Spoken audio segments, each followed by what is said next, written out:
What does it take to be seen as fully human when the world keeps trying to erase you? Hey, it's Susan from Ladies First, and today we're talking about A Fantastic Woman and how one Chilean actress shattered Hollywood's most impossible barrier while teaching us what it truly means to fight for your right to exist. A Fantastic Woman opens in Santiago, Chile, where Marina Vidal works as both a singer and waitress while living with her older boyfriend Orlando. They've recently moved in together, and their relationship feels genuine. Orlando even gives Marina a birthday note, promising tickets to Iguazu Falls. But happiness becomes fragile when you're living outside society's narrow definitions of normal. That night, Orlando wakes up feeling unwell and stumbles down a flight of stairs. Marina rushes him to the hospital, but he dies of a brain aneurysm. In an instant, Marina's world doesn't just collapse. It becomes a crime scene where she's the primary suspect. The police immediately treat Marina as suspicious, calling her "Sir" after checking her old identification and demanding explanations for her presence at the hospital. This is just the beginning of a systematic campaign to erase her from Orlando's life and memory. Detective Adriana,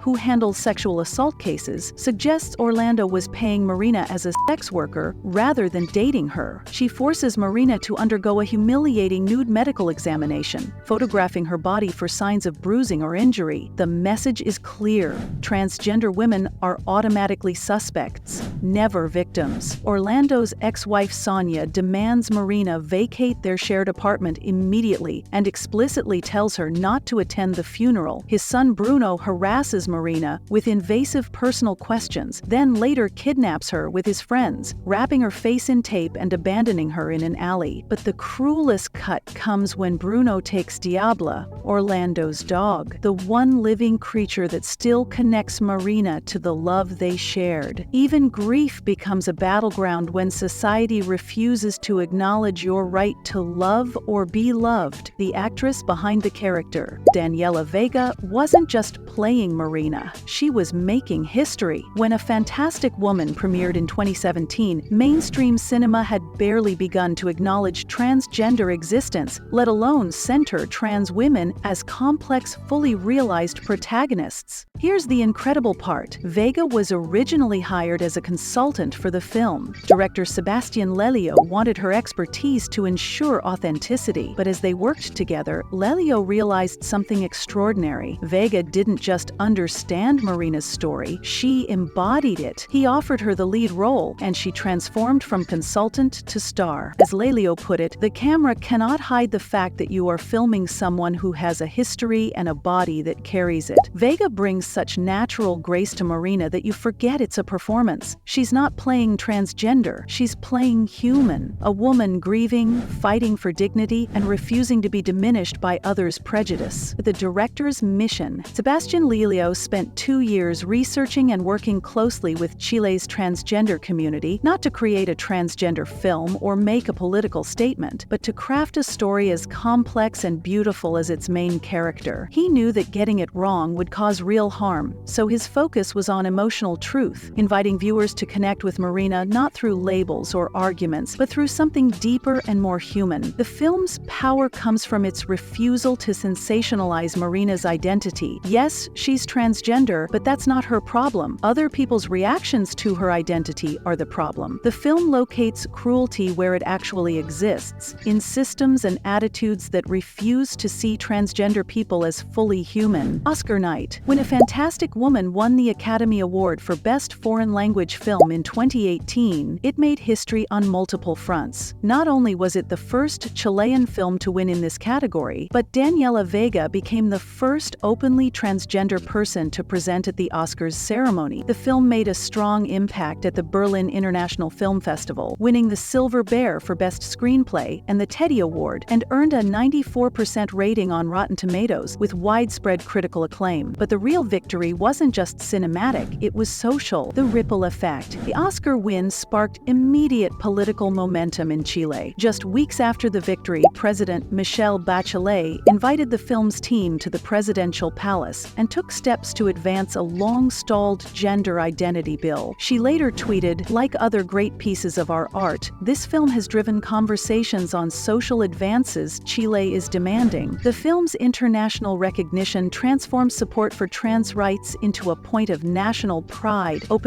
a rare window for meaningful change. By late 2018, Chile passed the gender identity law, allowing transgender individuals over 14 to legally change their name and gender without requiring surgery or physical changes. It was a groundbreaking move for a traditionally conservative country that had only legalized divorce in 2004. As Lelio reflected, there is nothing more powerful than an idea whose time has come. The film belongs to the time in which it was released. This is the power of representation. When marginalized stories reach mainstream platforms, they don't just entertain, they create real change in real people's lives. Changing the narrative. Before A Fantastic Woman, transgender characters in mainstream cinema were typically tragic figures, victims, or punchlines. They were rarely allowed to be complex protagonists with rich inner lives, romantic relationships, and dreams beyond their gender identity. Marina changed that.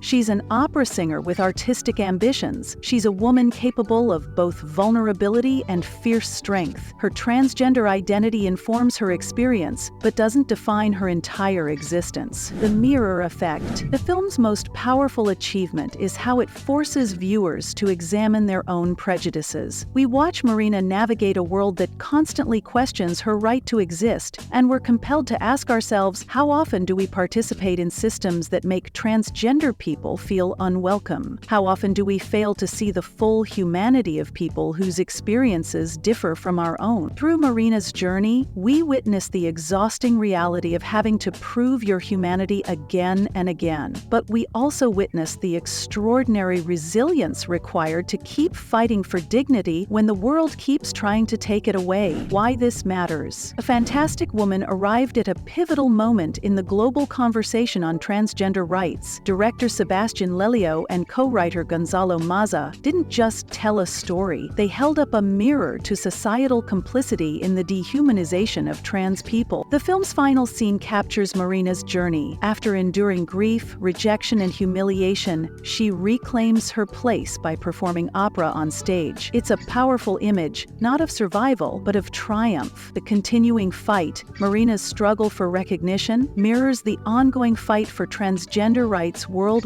From healthcare access to employment discrimination, from family acceptance to basic safety, transgender people continue to battle for the dignity that Marina demanded in her fictional world. But the film also shows us something hopeful. Orlando's brother Gabo recognizes Marina's grief as legitimate. He wants her to have some of Orlando's ashes. Even Marina's sister Wanda offers support. Change is possible when people choose to see transgender individuals as fully human. As Daniela Vega herself said after meeting with President Bachelet, trans people have existed since day one in human existence. This film proposes to see where the limits of empathy are, which bodies can be inhabited, which forms of love could be or could not be attainable, and who sets those limits. The film reminds us that behind every political debate about transgender rights are real people like Marina, people who love, grieve, dream, and create, people who deserve to be seen as fantastic, not because they're perfect, but because they're human. So what's your take? Did A Fantastic Woman change how you think about transgender representation in cinema? Let me know in the comments. And if you love discovering groundbreaking films that challenge our perspectives, don't forget to like this video and subscribe to Ladies First.